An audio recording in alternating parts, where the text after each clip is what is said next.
We're at a time of transition here in our berry patch. The strawberries have just finished harvesting, blueberries are coming on, and the red raspberries are starting to ripen. Now in the strawberry bed, you're probably starting to harvest those last juicy berries. Those tertiary berries, as we call them, are usually the third ones out on the string of fruits, and they're usually the very sweetest, very tasty. We had 54Hers out here yesterday touring, and I think they probably cleaned out our patch sufficiently so we can get ready to renovate the bed. Now, strawberry renovation is probably the most important thing you can do in your bed to ensure a good harvest next year. The simple steps are that you're cutting off the old foliage, narrowing back the rows, putting on a bit of fertilizer, and encouraging new daughter plants to form for a good harvest next year. Now, our first step is to get the lawnmower ready. What you need to do is set your mower height as high as possible. The mower deck has been adjusted here to as high as it will go. It's probably a total of about 2 inches off the soil line. And our next step is to make sure the bagger's on, because chopped up strawberry leaves make great compost.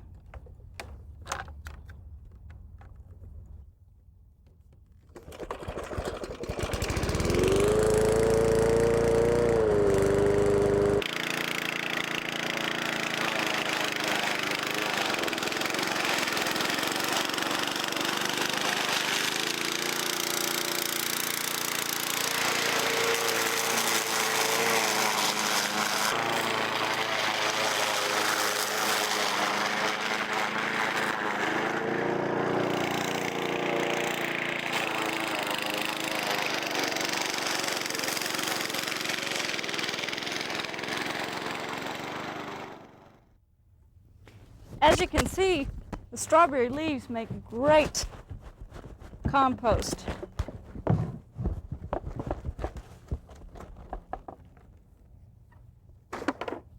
We could add those on top of that refuse from the coal crops and we'd be in very good shape.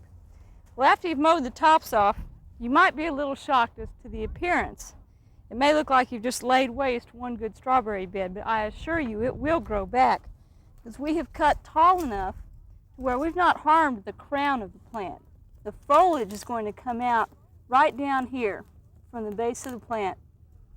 And so we don't need to worry about having hurt the plants.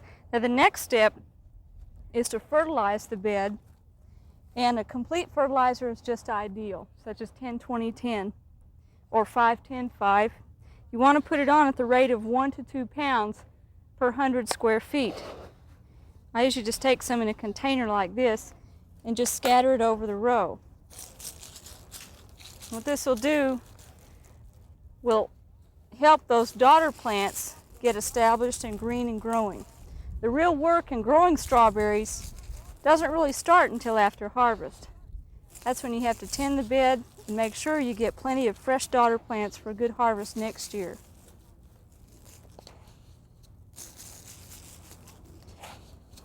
And when you fertilize, be prepared to water it in that same day. So if you have young foliage developing,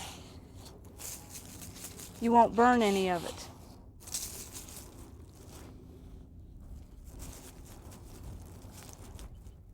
The next step is to narrow the row back. Now, if you have a rototiller like we do, make sure that your soil is in good shape for doing that. And we're not going to rototill here today because we just had 2 inches of rain, and the soil is far too wet to go in and till in the strawberries.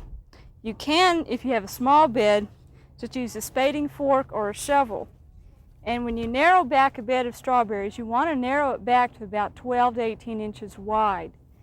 The reason for that is that when those strawberries start to bear next year, you want there to be plenty of light in there for that fruit to develop. And also, you don't want your bed so wide that you have such dense foliage and a lot of diseases. So you can just take a shovel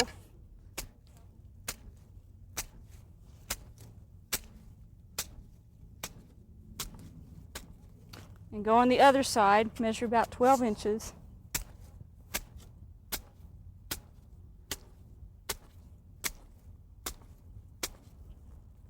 And then just take a spading fork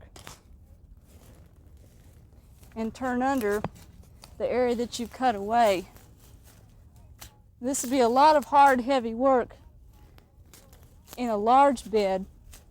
So if you just have a small dooryard planting, this would be the way to go about it.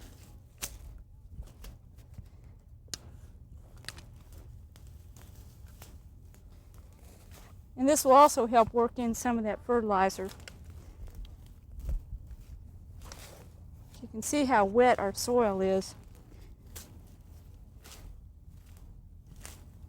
Okay, now we've gone from a bed over here on my right that is wide, has lots of green foliage, but a lot of very dense growth. You contrast that to over here, a narrow 12-inch row that's been fertilized, mowed, narrowed back, and has plenty of room for new daughter plants to spring up and give us good production for next year. So take the dive and renovate your strawberry beds so you have a good crop next year.